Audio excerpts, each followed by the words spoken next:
Crowd strike के updation से एक और बड़ी खबर आ रही है। क्राउड स्ट्राइक के अपडेशन में भी गड़बड़ी आई है। टीवी चैनल्स, बैंक, अस्पताल, एयरपोर्ट और जो तमाम इमरजेंसी सर्विसेज हैं वो भी इससे प्रभावित हुई हैं।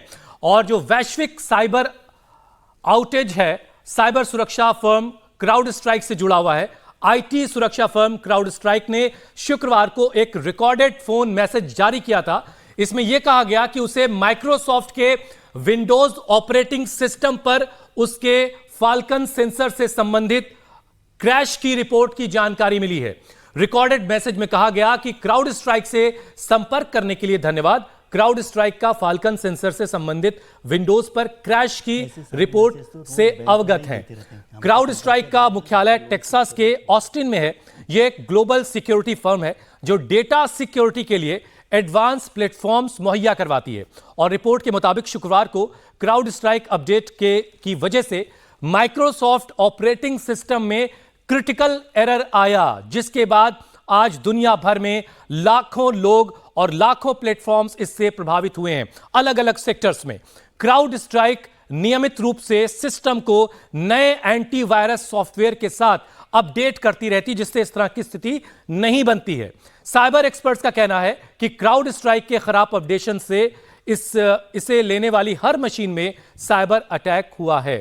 हमारे साथ पवन दुग्गल साहब इस वक्त जुड़ चुके हैं। पवन जी, पहले तो बहुत शुक्रिया, आपने हमारे लिए वक्त निकाल लिया। सबसे पहले तो ये बताइए कि ये प्रॉब्लम कब तक सॉर्ट आउट हो सकती है, आप क्या देख पा रहे हैं? हो सकता है चंद मिनट, हो सकता है चंद घंटे, हो सकता है चंद दिन। अब ये तो कितनी देर में रेस्टोरेशन टू नॉर्मलसी मिलेगी, लेकिन मुझे लगता है जो ज्यादा बड़ा मैसेज जो मैं देख रहा हूं वो ये है का लगातार एक अंदेशा रहना पड़ेगा, तैयार रहना पड़ेगा। क्यों? क्योंकि अब इस तरह के आक्रमण लगातार होते रहेंगे। हम लोग जितने ज्यादा आश्रित हो चुके हैं इंटरनेट पर, उतने ही ज्यादा हमें समझना होगा कि ये जो नेटवर्क है बहुत ज्यादा वल्नरेबल हो गया है। और देखिए, ये कोई इत्तफाकन चीज नहीं है कि चलिए कुछ कंप्यूटर इंपैक्ट हो गए। पूरी दुनिया भर में जब हड़कंप मच रहा है तो देश बहुत क्लियर है कि ये पैनिक और फियर फैलाने के लिए काम किया गया।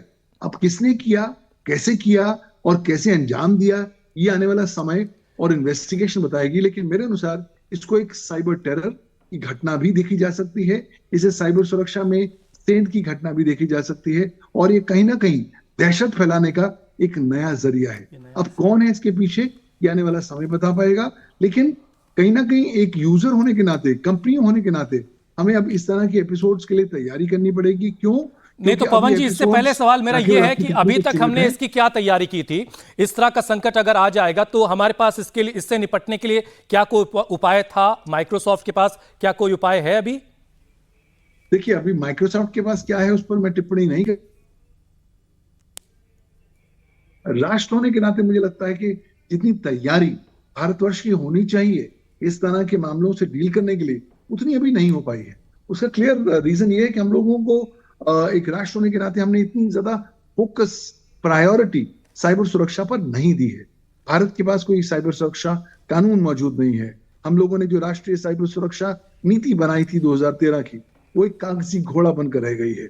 आज हम लोग कई सालों से काम कर रहे हैं राष्ट्रीय साइबर सुरक्षा स्ट्रैटेजी को लेकर, लेकिन उसकी भी फाइनलाइजेशन अभी हुई नहीं है। तो देखिए, अब वो समय आ गया है जब हम ऑलरेडी कुरुक्षेत्र के मैदान में घुस चुके हैं, चारों ओर युद्ध चल रहा है। अब स्ट्रैटेजी बनाने का समय कम हो गया है और आपको इंस्टेंटेनियस डिसीजन लेना जरूरी हो गया है। और अगर कॉर्पोरेट के एंगल से देखा जाए तो मुझे लगता है कॉर्पोरेट्स भी इतना ज्यादा तवज्जो नहीं दे रहे हैं, और यहां तक कि भारत का जो इंफॉर्मेशन और रूल्स। पवन जी, आपकी जो आवाज बीच बीच में जारी, कहीं इसके पीछे भी ये जिम्मेदार तो नहीं है जो नहीं, इसके पीछे नहीं, वो कुछ लगातार मैं अपने मोबाइल फोन से कॉल कर रहा हूं और मेरे मोबाइल फोन पे कॉल्स आ रही हैं, तो इसलिए मुझे बार बार डिस्कनेक्ट करना पड़ रहा है।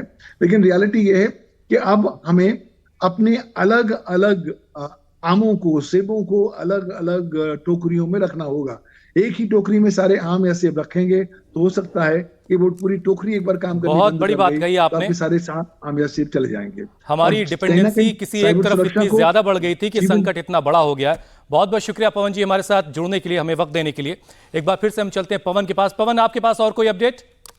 देखिए, हम इसको ऐसे समझ सकते हैं जैसे आप घर पर अपने कंप्यूटर के लिए एंटीवायरस का इस्तेमाल करते हैं तो बहुत बार एंटीवायरस वायरस से लड़ने के लिए बहुत सारे लिंक शेयर करता है। ऐसा ही कुछ हुआ है। जिस कंपनी का नाम आप ले रहे हैं, जो आपने अभी जानकारी दी है, वो यही बताती है। क्राउड स्ट्राइक एंटीवायरस कंपनी है जो इन सभी कंपनियों को एंटीवायरस सुरक्षा देती है और वो माइक्रोसॉफ्ट के सर्वर पर अपना प्रोग्राम इंस्टॉल करती है। इसी इंस्टॉलेशन के दौरान जो एंटीवायरस ये इंस्टॉल कर रहे थे तब ये दिक्कत हुई है, जिसकी वजह से ये सारी कंपनियां इफेक्टेड हुई हैं। आपने पूछा कितना वक्त लग सकता है। ये जिस तरीके से एंटीवायरस को काउंटर करने के लिए जो प्रोग्राम है वो कंपैटिबल नहीं है माइक्रोसॉफ्ट सर्वर के साथ, और जिस पॉइंट पर उसे कनेक्ट होना है वहां पर यह दिक्कत है। तो इसको ऑल्टर करने में, एंटीवायरस को अनइंस्टॉल करके भी ऑल्टर किया जा सकता है या सर्वर को रीस्टार्ट किया जा सकता है।